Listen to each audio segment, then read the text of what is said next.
Today, we journey back to the untamed Texas frontier shortly after the Civil War. It's September 1870, and we find ourselves near the small settlement of Forestburg, Texas, a rugged outpost nestled in Montague County between Dallas and Wichita Falls, not far from the Oklahoma border. This isolated town marked the farthest edge of the Texas wilderness, where survival was a daily struggle. In this episode, we're delving into a gripping story documented in J.W. Wilbarger's Indian Depredations in Texas, published in 1889. It's the tale of the Keenan-Pascall families, two pioneering households whose bravery and resilience were tested by a harrowing tragedy. In the fall of 1870, Mrs. Pascall, a widow, was staying with the Keenan family in their remote log cabin, while Mr. Keenan was away in Arkansas to purchase apples, a journey that took weeks. The two women and their children were left alone on the unforgiving frontier. On a bitterly cold night, under the eerie light of a full moon, the unimaginable happened. Around 10 p.m., 9 individuals launched a sudden attack on the small cabin, catching its occupants completely off guard.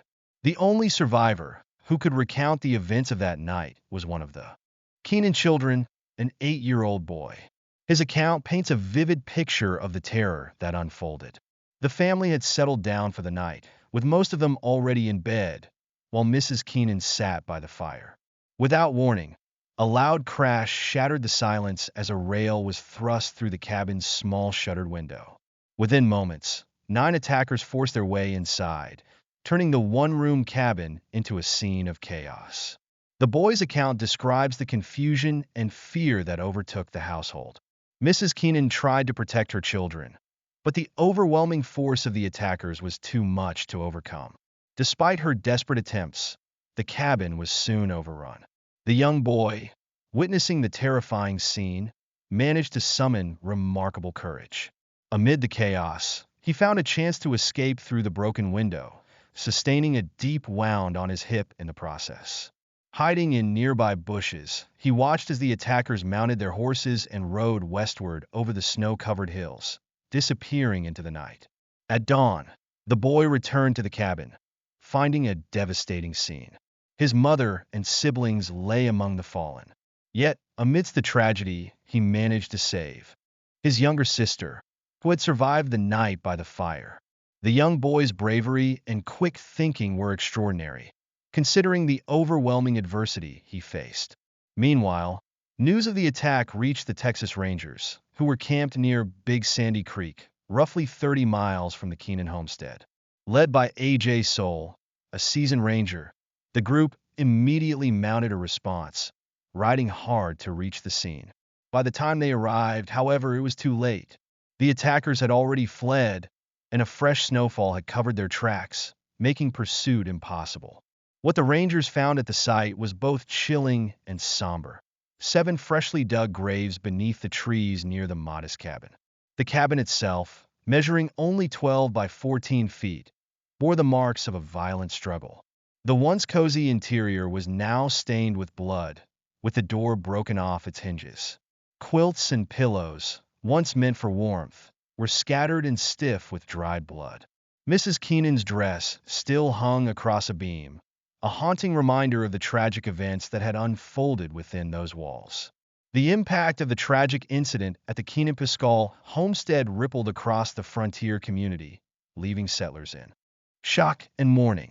The Keenan-Pascall families were well known in the area, their presence a symbol of the determination it took to survive in such a remote region. The news of the attack spread quickly, deeply affecting the close-knit community of Forestburg.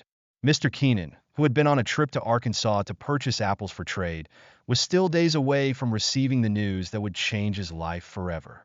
By the time he reached Montague County, the surviving children had been taken in by nearby settlers who offered them shelter and support. This story from Texas' turbulent past serves as a powerful reminder of the dangers faced by the settlers who ventured into the wilderness. It highlights both the brutality of life on the frontier and the strength of the human spirit in the face of unimaginable hardship. Even the youngest survivors showed remarkable resilience, managing to survive despite the overwhelming odds against them. The morning after the harrowing attack, a lone settler passed by the now-deserted Keenan-Pascall cabin, unaware of the horrors that had unfolded just hours earlier. As he approached, a young boy suddenly appeared from the shadows, his voice breaking the eerie silence as he desperately called out for help. This boy, the sole survivor of the brutal raid, had managed to escape the violence and hide until dawn. He quickly recounted the terrifying events of the previous night, his words filled with urgency and fear. The settler, shocked by what he heard, wasted no time and immediately rode off to alert the nearby community.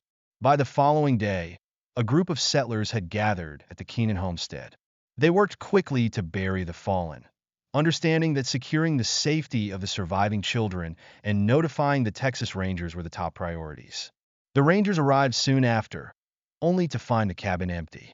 The surviving children, traumatized and scared, had been taken into the care of neighbors, where they were given comfort and safety. Mr. Keenan, still unaware of the devastating events that had transpired, was traveling back with one of his children, a twist of fate that may have saved that child's life. As the Rangers surveyed the scene, they faced a grim reality. Fresh snowfall had blanketed the ground, erasing any tracks that could have led them to the attackers. The pursuit of the raiders was impossible under these conditions. The Rangers could do little more than make a vow. If they ever crossed paths with the perpetrators, they would seek justice for the lives lost. In the days that followed, a small group of Rangers returned to the Keenan homestead to retrieve a load of corn that had been left behind. By this time, Mr. Keenan had returned, only to be confronted with the devastating aftermath of the attack. The sight of his ravaged home and the loss of his loved ones was overwhelming. Heartbroken and aware of the ever-present dangers of the frontier, Mr. Keenan made the difficult decision to move his remaining family away from the area. The once sturdy cabin, which had represented hope and a fresh start, now stood as a solemn reminder of the relentless challenges faced by settlers.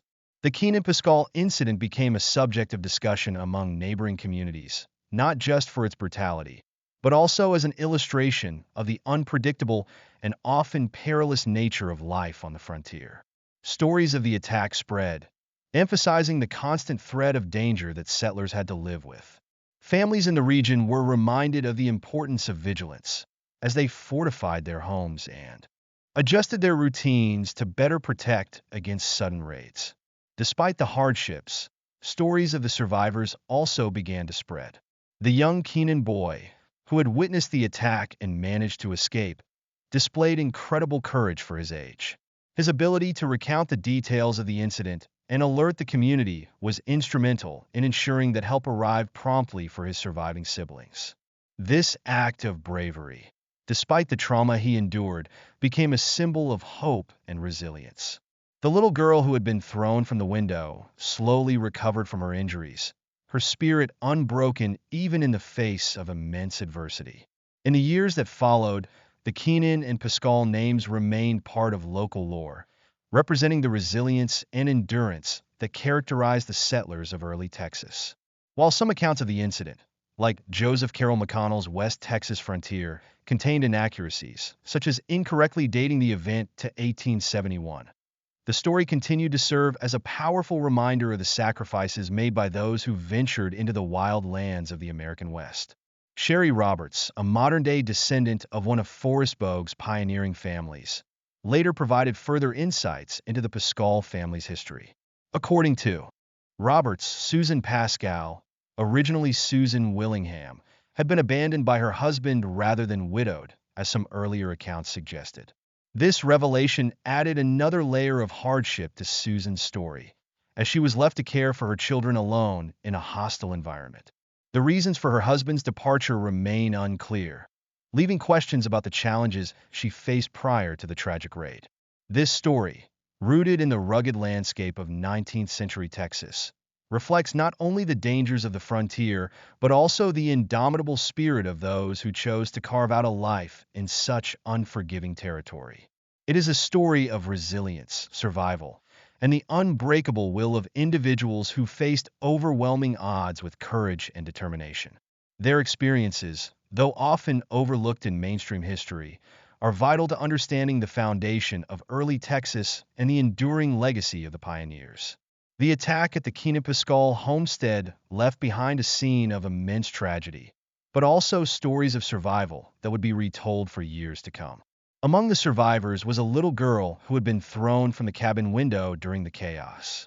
Despite her injuries, she showed a remarkable spirit. As she began to recover, she bravely pointed to the bruises on her head when asked where she had been struck. Her brother, who had escaped with a deep wound on his hip, was still pale and healing when he recounted the terrifying events of that night. His account, detailed and chilling, served as a testament to the brutality of the attack. The incident claimed the lives of Mrs. and Keenan, two of her children, and Mrs. Susan Pascal, along with her three children. Each of these lives lost represented not only personal tragedy, but also a devastating blow to the tight-knit frontier community. The survivors, though forever marked by the tragedy, demonstrated an incredible will to press on. Mr. Keenan, though heartbroken, eventually remarried in an effort to rebuild his shattered family. Garrett Keenan, the young boy who had managed to escape that night, carried the burden of those events throughout his life, a constant reminder of the harshness of frontier existence. In the aftermath, different accounts of the incident began to emerge, each offering a slightly varied perspective. One of the most notable came from Joseph Carroll McConnell's West Texas Frontier, written in 1939. McConnell, however, mistakenly dated the incident to 1871. It had actually taken place a year earlier, in 1870. His account provided a broader look at the violent period, placing the Keenan-Pascall attack within the context of the ongoing conflicts in Texas. Another version of the events appeared in the San Antonio Express, which detailed the attack in a January 18th article.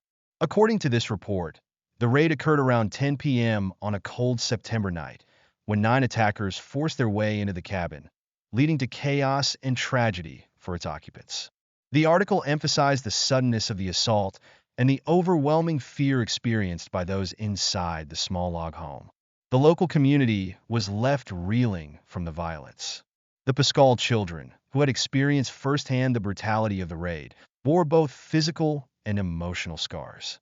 Ben Pascall, age 12, tried to escape through a window but was wounded in the attempt.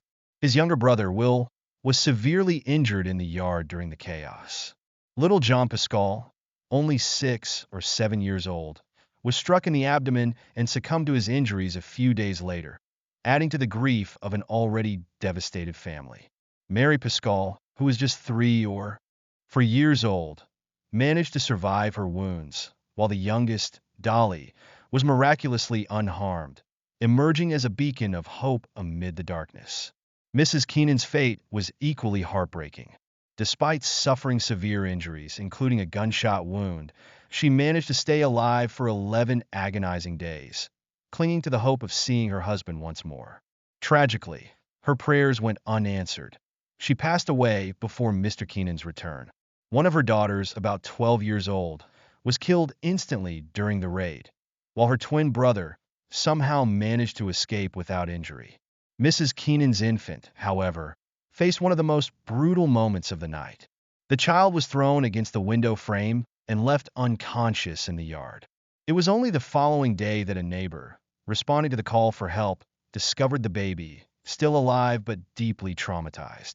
During her final days, Mrs. Keenan remained conscious and often prayed for her husband's return. Her strength in those last moments became a symbol of the determination that defined many frontier women. Unfortunately, by the time Mr. Keenan reached Montague County, it was too late. His wife had already been laid to rest. This tragic turn of events underscored the harsh realities of life on the Texas frontier, where distance, communication, and unpredictable dangers often led to devastating losses.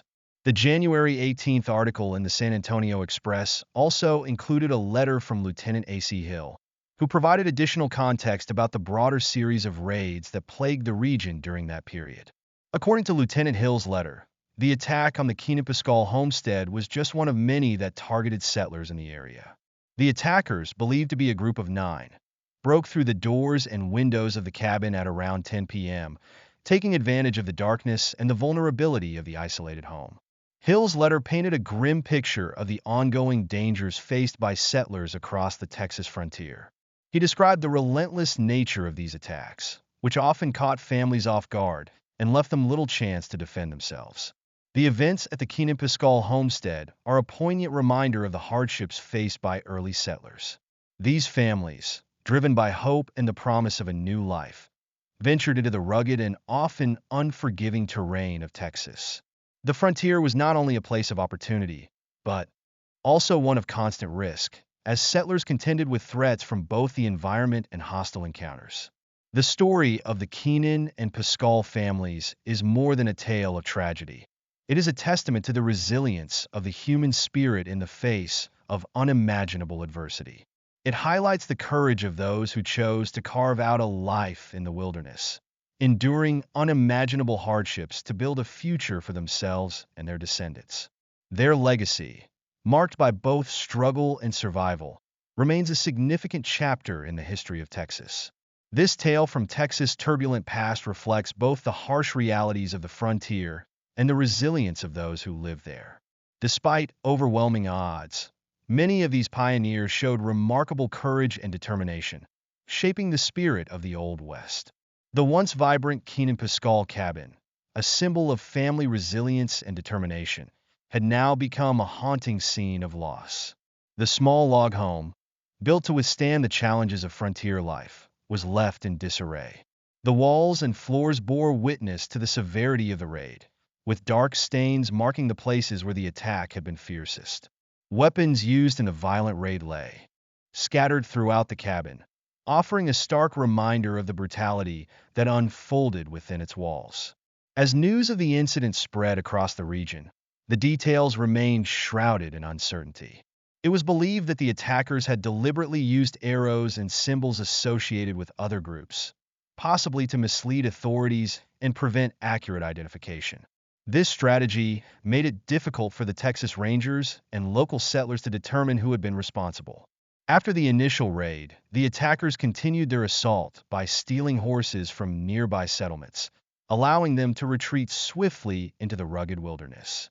Lieutenant A.C. Hill, one of the officers who responded to the aftermath, spoke about the growing sense of frustration and sorrow among the Texas Rangers and settlers. The continued violence across the frontier was taking a heavy toll, both physically and emotionally.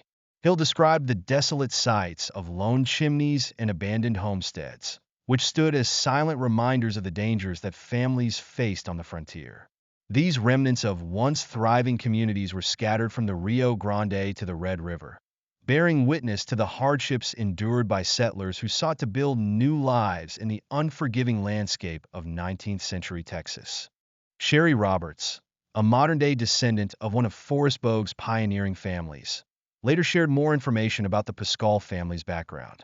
Susan Pascall, originally Susan Willingham, was one of the central figures of the 1870 incident. According to Roberts, contrary to earlier accounts, Susan was not related to Mrs. Keenan. Additionally, she was not a widow. Her husband had abandoned her and their children on the frontier, leaving her to raise the family alone in extremely difficult circumstances. The reasons for her husband's departure remain unclear, adding to the mystery surrounding the Pascall family's struggles. Despite the tragic outcome of the attack, some of the Pascall children survived and continued to live with the memories of that fateful night. Garrett Keenan, one of the surviving children from the Keenan family, carried the weight of that experience throughout his life. The scars left by the raid were not only physical, but deeply emotional, reminding Garrett of the harsh realities that define the Texas frontier. Records from that era provide limited information about the Keenan children, but more is known about the Pascall children who survived the attack.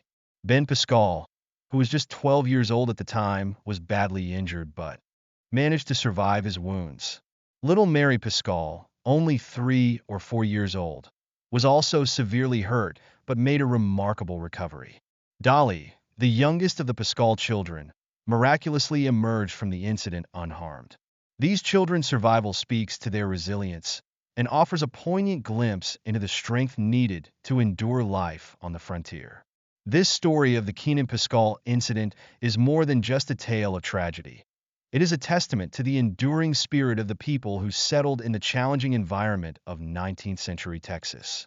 Their experiences, often overshadowed in mainstream accounts of American history, provide valuable insights into the resilience and perseverance that shaped early Texas.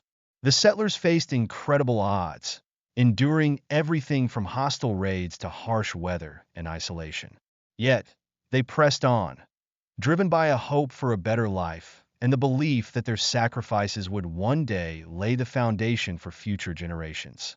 Today, as we reflect on these stories from the past, we recognize the courage it took for families like the Keenans and Pascalls to forge a path in the wilderness. The untamed frontier was not just a physical landscape, but a test of human spirit, pushing individuals and families to their limits. The legacy of these early settlers is woven into the history of Texas, marked by both triumphs and tragedies.